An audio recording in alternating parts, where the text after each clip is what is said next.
დავით დვალიშვილი პირველად იხსენებს იმას, თუ როგორ განვითარდა გვიან ღამით მოვლენები ყაზბეგის გამზირზე. დაზარალებული კაცი ამბობს, რომ ის შეკვეთას ტოვებდა, მას შემდეგ რაც ეს შეკვეთა ჩააბარა დამკვეთს, კორპუსიდან გამოვიდა და მოულოდნელად მისი განმარტებით 5-მდე ახალგაზრდა ზურგიდან მიუახლოვდა, მას თავის არეში ჩაარტყეს, რადგან მისი განმარტებით ახალგაზრდებს ეგონათ, რომ სწორედ დავით დვალიშვილი იყო ის პიროვნება, რომელმაც სავარაუდოდ დარეკა საპატრულო პოლიციაში. დვალიშვილი ამბობს, რომ მას სასტიკად გაუსწორდნენ, ძირს დააგდეს, მისი განმარტებით თავისა და სახის არეში ურტყეს წიხლები, უმძიმესი დაზიანებები აღენიშნება ახალგაზრდა მამაკაცს და ამბობს, რომ ეს ანგარიშწორება მისთვის გაურკვეველ მიზეზებს უკავშირდება. გვიან ღამემდე კაცი კლინიკაში იმყოფებოდა, ის ახლა მკურნალობას განაგრძობს საცხოვრებელ სახლში. აქ არის ახლა ერთი საინტერესო დეტალი, როგორც დვალიშვილი განმარტავს, მან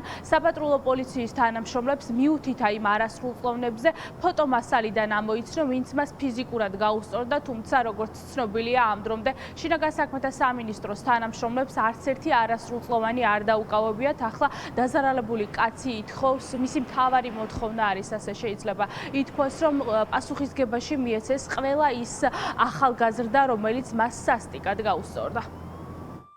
7 აგვისტოს ღამით დაახლოებით 9-ს, როდესაც 20 უკლდა, აბაშძის ქუჩიდან ავიღე შეკვეთა და მქონდა ყაზბეგის 24 გეში. სანამ შევიტანდი დავინახე ახალგაზრდები, არ მივაქციე მაინც ყურადღება გავაგრძელე ჩემი გზა, ავიტანე შეკვეთა. როდესაც საუბრობდი ტელეფონში, მოვიდნენ უკვე და შენ ვის ურეკავ, შენ დაგვასმინე ხო ახლა აქ. ანუ ჩაუშვი ესეც ახსენეს ასეთი სიტყვა. მოვდიოდი კიდე მოუმატეს ამ დამაცირებელ ტონს, უკვე ჩაწერაც გადაღებას დაიწყეს გონი, იმიტომ რომ ტელეფონი ამოიღეს გაანათან ფანარმა და მივხვდი რომ საქმე სერიოზულად იყო, იმიტომ რომ ახლა აშკარა იყო, ფიქრობ რომ დიდი ალბათობით იქ კაცს არაფერს ეძებდნენ ან მალავდნენ, ან არც ვიცი ხო დამდილებით ვერაფერს ვეტყვი. უკვე უთხარი რომ 112-ში მართლა დავრეკავდი, ტელეფონი რომ ამოვიღე, ანუ რამდენიმე უკვე გაქცევა დაიწყო ძირითადად, მაგრამ ერთი უკან მომყვებოდა, გვერდზე იყო უფრო სწორად და ისე წამართვა ეს ტელეფონი. არ მეგონა საერთოდ არ ველოდი, აი უკნიდან. ზურგს უკან ლაჩრულად, უღირსები არიან ზოგადად ლაჩრები, ასე ზურგს უკან თავს დამესხნენ. ასფალტზე თავის დარტყმა მრავალჯერ, შემდეგ უშტები. შეძლებთ მათ ამოცნობას? დიახ, ფოტოები რაც ვნახე ძირითადად, თუ არა ყველანი, დიახ, ამოვიცანი ფოტოები რაც ვნახე. შუბლამდე სულ აი სხორცი აქ. კანი საერთოდ. ცხვირი გატეხილი ხარი საკმაოდ რთულად. ბოლომდე ვერც მომძრავებდა.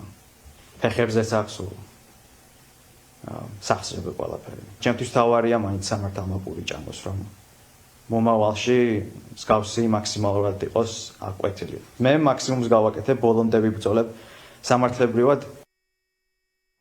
შინაგან საქმეთა სამინისტრო მომხდარ ფაქტთან დაკავშირებით გამოძიება 126-ე მუხლით დაიწყო, რაც ძალადობას გულისხმობს, თუმცა ამ დრომდე ძალოვანი უწყების თანამშრომლებს არც ერთი არასრულწლოვანი არ დაუკავებიათ.